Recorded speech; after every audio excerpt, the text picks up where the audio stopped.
Whittward Carver and the Pudding of Passion. Whittward Carver, that's me, and I'm about to embark on a journey more intimate than a first date, and more tantalizing than a tango. I'm making an English pudding, my friends, and I'm not talking about the kind you find in a packet, all dry and lifeless like a date with a dullard. No, this is the real deal, a seduction of the senses, a dance with the devil in the dark, dank depths of dessert decadence. First, I grease the bowl. Now, don't go getting all arsey on me, this isn't that kind of story.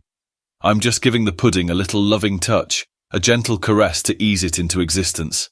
It's like a first kiss, tentative, exploratory. You don't want to rush it or you'll end up with a right mess on your hands. Next up, the bread. I'm tearing it apart like a lover's heart, piece by piece, letting the crumbs fall where they may. It's a bloody massacre, a culinary carnage, but it's a necessary evil. You can't make a pudding without breaking a few bread hearts in it. Now the milk.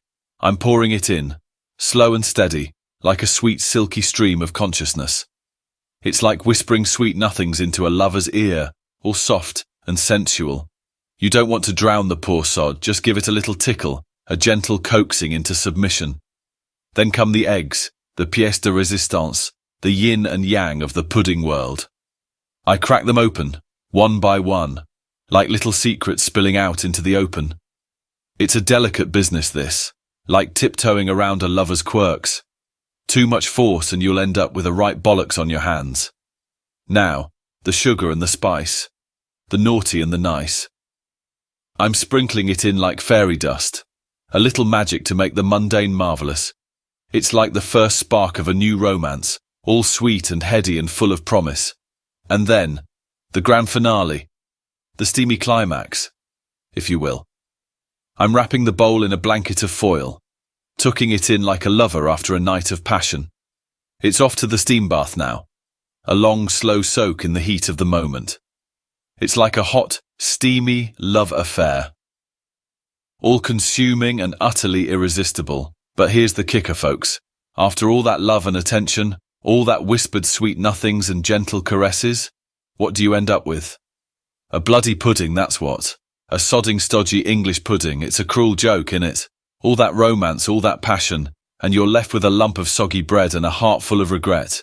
But hey, that's life, isn't it? It's a dance with the absurd, a tango with the ridiculous. It's a bloody pudding of passion, and we're all just trying to take a bite without choking on the irony.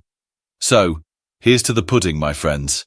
May it be as sweet and satisfying as a lover's kiss, and may it never ever leave you with a soggy heart. And if it does, well, allow it, my friends. Just allow it. After all, there's always more bread to break and more hearts to mend. And in the end, isn't that what it's all about? The dance, the journey, the bloody banging bollocks to it all pudding of passion.